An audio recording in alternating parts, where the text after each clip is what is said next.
The car wove its way through the twisting country lanes.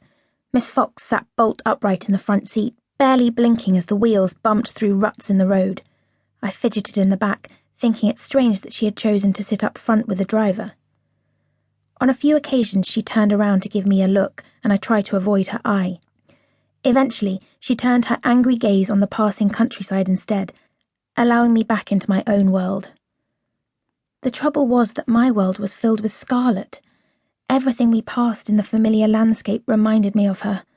The way she used to hop over wooden stiles, while I dangled my legs over warily.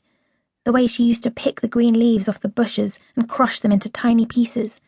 The way she used to smile at the blue sky, pointing out the shapes in the clouds that only she could see. The worst was when I noticed two girls, perhaps sisters, playing together in a garden. I felt the memory flow through me, and as hard as I tried, it wouldn't stop coming. The day Scarlet left for school. We were standing there on the lawn, each with our matching suitcases, Scarlet in her uniform, me in a plain pink dress. Father wanted to send us away. "Time to get an education," he said. "Time to become proper young ladies," he said. But Scarlet had won a place and I hadn't, so they were sending her to Rookwood School and me to stay with Aunt Phoebe. Father waved goodbye to us with a glass of whiskey in his hand.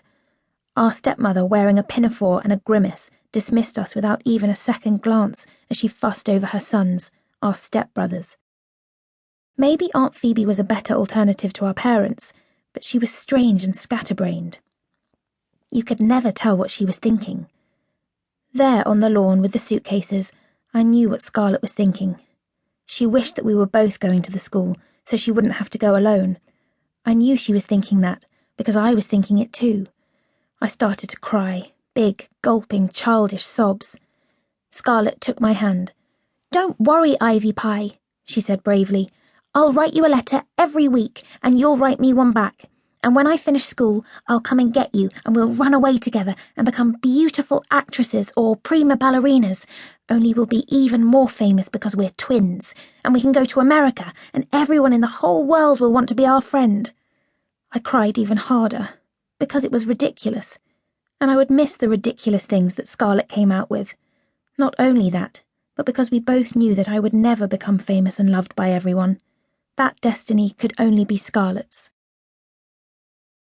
I wiped away a tear and quietly folded my knees up on the seat, risking further tutting from Miss Fox, but she didn't notice, so I stayed curled up there, trawling through my memories.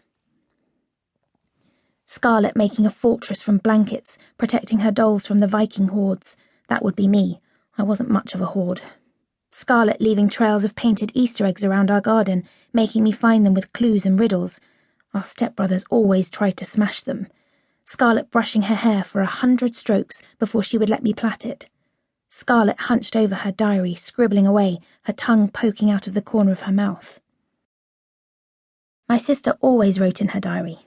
Every little event had to be pinned to the page.